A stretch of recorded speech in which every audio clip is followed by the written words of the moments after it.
और आइए आगे बढ़ते हैं, अब बात करते हैं पश्चिम बंगाल में बनने वाली नई बाबरी की, जिसकी वजह से बंगाल की सियासत में इस वक्त भूचाल आ गया है। और इसी से जुड़ी एक और बड़ी खबर है, पश्चिम बंगाल में बाबरी विवाद लगातार बढ़ता जा रहा है। केंद्रीय मंत्री सुकांता मजूमदार का बड़ा बयान आया, कहा मुर्शिदाबाद में हिंदुओं को डराने की कोशिश की जा रही है।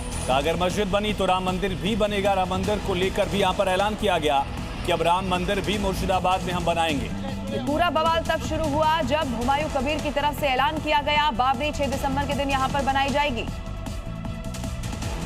तो नई बाबरी की नींव को लेकर क्या ऐलान किया गया था हुमायूं कबीर की तरफ से, ये भी समझते हैं। लवीना, देखिए, आपको ग्राफिक्स के जरिए इस वक्त हम समझाने की कोशिश करें। 300 करोड़ का एक प्रोजेक्ट होगा, ये बोला गया, और इसमें भी 80 करोड़ एक बिजनेसमैन देने वाला है, ये भी हुमायूं कबीर ने कहा, लेकिन वो कौन है, नाम नहीं बताया गया। चंदे की तस्वीरें भी सामने आई थी। 6 दिसंबर की तारीख को चुना गया जब बाबरी का शिलान्यास हुआ, और 22 दिसंबर को हुमायूं कबीर अगले साल विधानसभा चुनाव, उससे पहले नई पार्टी का ऐलान करने वाले। अब 2026 के चुनाव में उतरेंगे, यही यहां से तय माना जा रहा है। 90 मुस्लिम विधायक वो यहां से बनाने वाले हैं। देखिए, पहले भी बीजेपी आरोप लगा रही थी कि ये सब कुछ राजनीति के तहत किया जा रहा है। आरोप तो टीएमसी यानी कि ममता बनर्जी पर भी लग रहे हैं, लेकिन हुमायूं कबीर ने क्या कुछ इस नई बाबरी को लेकर कहा है, वो इस वक्त हमने आपको दिखाया।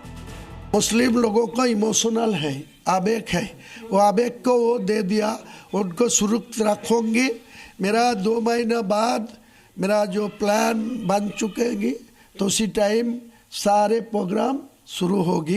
बीजेपी डेमोक्रेटिक वे में इसको रखेगी और हम राम मंदिर भी बनाएंगे मुर्शिदाबाद में। आज भी छोटे से आयोजन करके हमने राम पूजा वहाँ पे हमारे लोगों ने किया।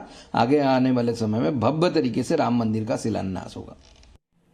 और इस वक्त कोलकाता से एक बड़ी खबर मिल रही है, वो आपको बता देते हैं, जहां कोलकाता में वीएचपी और बजरंग दल का गीता पाठ यहां पर देखने को मिल रहा है। एक तरफ मुर्शिदाबाद में पूरा विवाद और कोलकाता में 5 लाख लोग एक साथ गीता पाठ करने वाले हैं।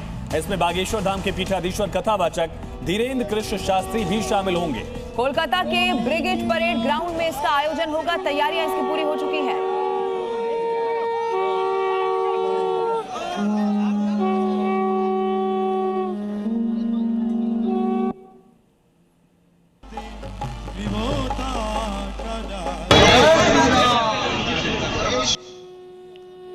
तो 3 तस्वीरें आपको दिखाते हैं। पहली तस्वीर आप देखिए, कल नई बाबरी का शिलान्यास हुमायूं कबीर की मौजूदगी में किया गया, और दूसरी तस्वीर जहां दरअसल हिंदूवादी संगठनों ने राम मंदिर बनाने का ऐलान किया है। सुकांतो मजूमदार ने भी इस वादे का समर्थन किया। और कोलकाता में गीता पाठ किया जा रहा है, उसकी तस्वीरें भी आप देख रहे हैं। 3 तस्वीरें बताती हुई कि बाबरी के जवाब में कैसे राम मंदिर वाला ऐलान इस वक्त जबरदस्त तरीके से बवाल वहां मचाता हुआ नजर आ रहा है। इधर देखिए, बाबरी के जवाब में राम मंदिर कैसे यहां पर ऐलान हो चुका है। 6 दिसंबर हुमायूं कबीर ने नई बाबरी का शिलान्यास कर दिया था, और 6 दिसंबर की तारीख को ही केंद्रीय मंत्री सुकांतो मजूमदार, जो कि यही बंगाल से सांसद हैं, उन्होंने राम मंदिर बनाने का ऐलान कर दिया है।